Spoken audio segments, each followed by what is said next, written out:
Welcome back to the deep dive. Today, we are really immersing ourselves in the Grim Shadows universe in Tanelon. Specifically, we're tackling its whole arcane system. If you've ever wondered how magic gets classified, how it's regulated, and this is the big one, how it gets paid for in a world where a spell might cost you a memory, well, you're in the right place. Right, and it's so important to get this up front. Magic here isn't, a single generic force. It's this complex, almost fragmented system. It's all broken down by region, race, tradition, even which realm it comes from. So our goal today is really to cut through that complexity, sort of map out how the Empire sees it, and expose those lethal costs that define everything. Okay, so let's unpack that. The Empire, to manage all this inherent danger, files everything into three core buckets. That's the core structure, yeah.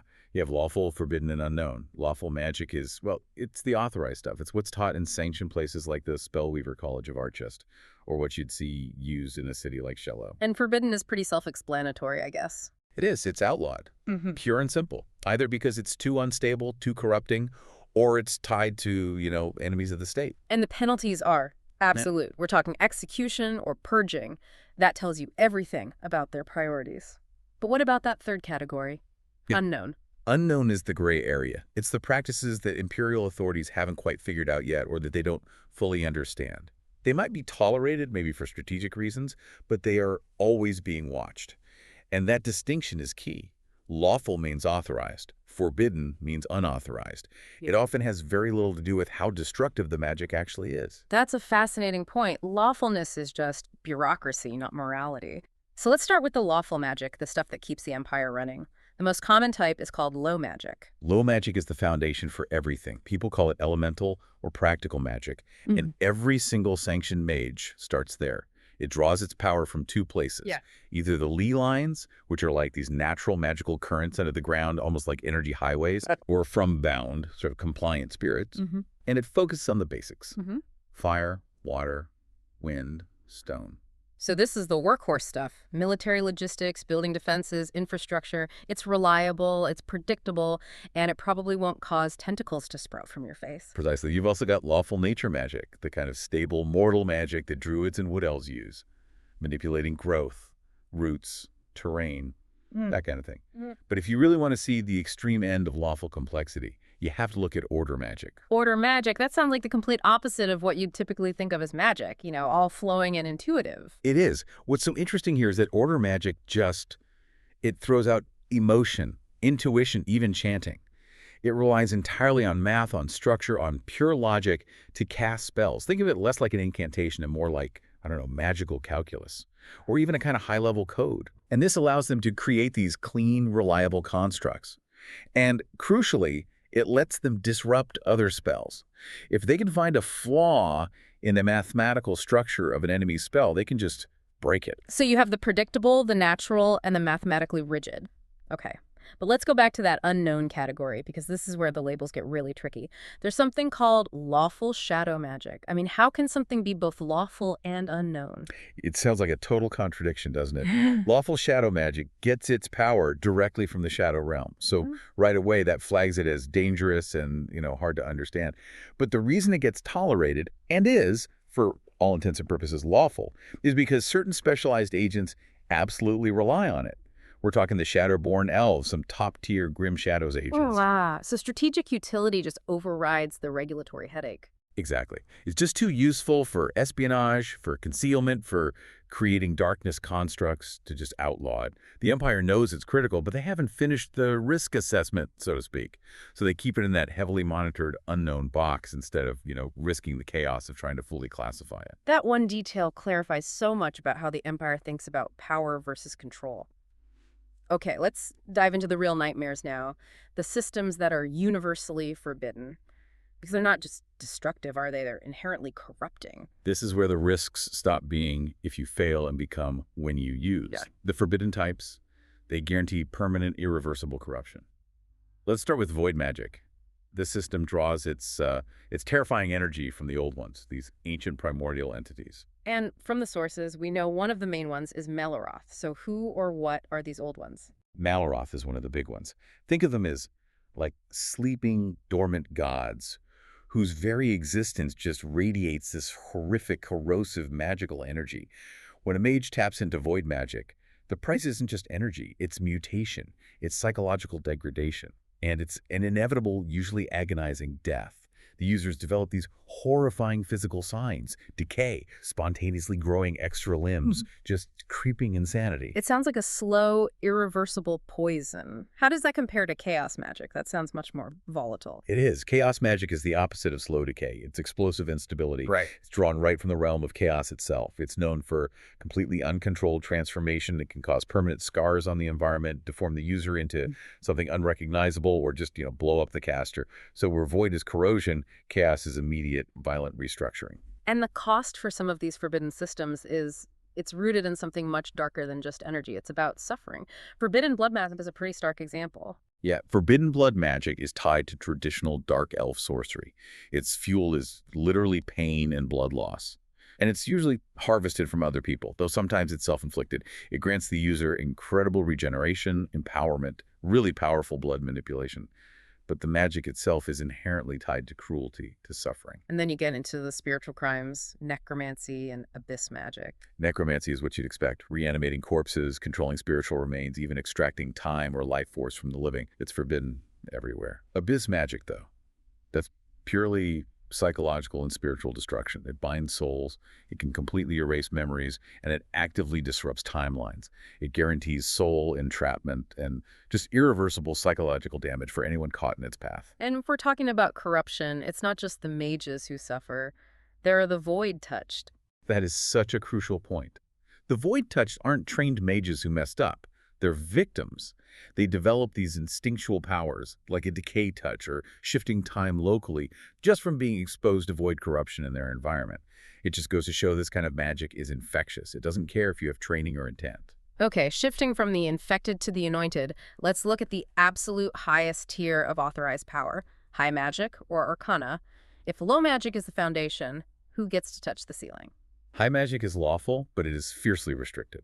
It's only taught at the very highest levels of the Spellweaver College. It's derived from these ancient high elven systems, and it's all about manipulating deep reality celestial forces using incredibly precise symbolic languages, runic matrices. So this is not just a slightly better fireball spell. You're messing with the structure of the universe. Who are the guardians of this power? Only people known as archmages get legal access to this kind of training. They are the absolute elite, often chosen from royal bloodlines, or the most decorated veterans from the college. They wield weapons made of starlight. They perform celestial manipulation. They're the empires. Yeah. They're the tactical nuclear option, basically. Wow, it seems like the Empire has a sanctioned magic for every single strategic need. We also see tightly regulated things for intelligence work, like illusion magic. Right. Illusion magic is lawful and absolutely critical for espionage. It lets you manipulate sensory input, alter memories, manage perception. It's a huge part of military mental defense training. And then there's the incredibly high-risk area of regulated summoning. Yeah, lawful summoning is allowed, but only with these strict binding rituals you can call spirits, elementals, golems. But the risk is immense.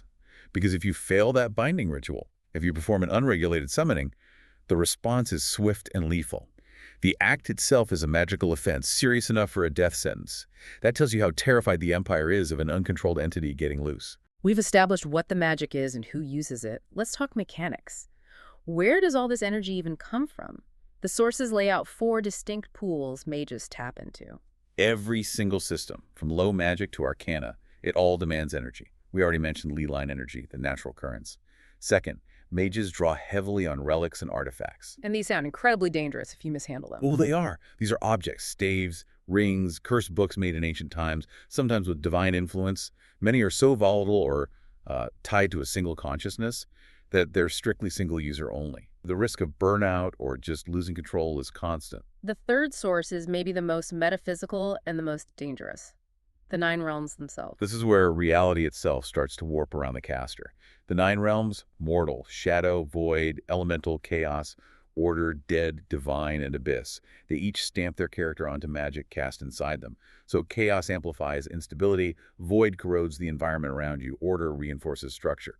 Trying to cast high magic in the wrong realm isn't just failure, it's guaranteed catastrophe. And finally, there's divine power, pulled from the sleeping or dead gods of Tanelon. Accessing that power is all about ritual. It needs sacrifice, specific channels, or using very particular relics.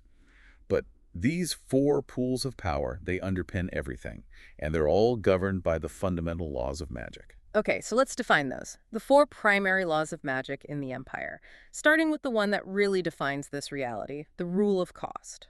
The rule of cost it's the transactional heart of magic. It says that all magic requires a payment. And yeah, that can be basic energy, but for stronger spells, the payment shifts. It becomes pain, blood, time, or memory. It is a literal exchange. The more powerful the spell, the heavier the cost. But wait a second. If the Empire authorizes spells that literally require a caster to sacrifice their memories or inflict pain on themselves, doesn't that just completely contradict the whole idea of something being lawful? It raises a huge question about the ethics of it, doesn't it? The Empire doesn't care if the cost is your own personal degradation. It cares that the power is controlled. But yes, the system is fundamentally built on self-harm or external harm being a legitimate form of payment. That makes every sanctioned act a kind of slow, personal tragedy. Okay, beyond the cost, we have the rule of vibration. For advanced spellcasting, you need absolute precision and sound. Exact phrases, humming, chants. If that vibration is disrupted, the spell doesn't just fizzle. It creates a spectacular, often lethal backlash against the caster. And the rule of anchoring, that sounds like a basic survival tool. It's the safety net, or maybe the binding chain. All major spells need a focus object, a staff, a weapon, a rune, even a tattoo to anchor the flow of power. The sources are very clear on this. Casting a major spell without an anchor is suicidal. And finally, we circle back to the environment with the rule of realms. This law just formalizes what we talked about. Magic is situational. Shadow magic gets drastically weaker in sunlight. Void magic actively corrupts the area around the caster, making that spot more dangerous over time. You have to know your territory to survive. All of this extreme risk, plus the moral ambiguity of the rule of cost, it has to lead to massive societal control. Even lawful mages must be viewed with suspicion. That suspicion is completely warranted, unfortunately. You have the Magisterium monitoring all sanctioned casters, and then Imperial agents, sometimes called purge squads, hunting illegal ones ruthlessly. The public just sees magic as a necessary but deeply unstable weapon. And crucially, overuse of any magic, even lawful low magic, causes permanent corruption. And what does that look like for a lawful caster? Is it a death sentence or more of a slow decay? It's a slow, debilitating erosion. We're talking chronic insomnia, intense pain sensitivity, visible things like glowing veins, or serious memory loss. The risk of corruption is always there, even for the good guys just doing their sanctioned jobs. And to make it even more complicated, the sources show that the regulation isn't even consistent across the Empire's big cities. There's no single clean approach. No, that decentralization just highlights the different political priorities. Take Iron Vale. Magic there is completely militarized. It's bound to battle oaths and legion protocols. Only combat spells are sanctioned. It's a fortress city. And you contrast that with Crow's Throne, where it's pure bureaucratic control. Exactly. Crow's Throne demands a license for everything. In Arrest, magic is just taxed and watched like any other commodity. But the real exception is Greythorn. Greythorn is the wild card here, right? Because of the local power structures. Technically, unsanctioned magic is still forbidden there, but in Greythorn, it exists out in the open, under the protection of local, noble traditions. Enforcement is weak on purpose because the local elite depend on some of these practices. It just proves that the Empire's definition of lawful can be bent pretty easily by political influence. This whole system, it just confirms that in Tanelon, magic is a transaction. Power is exchanged for something vital.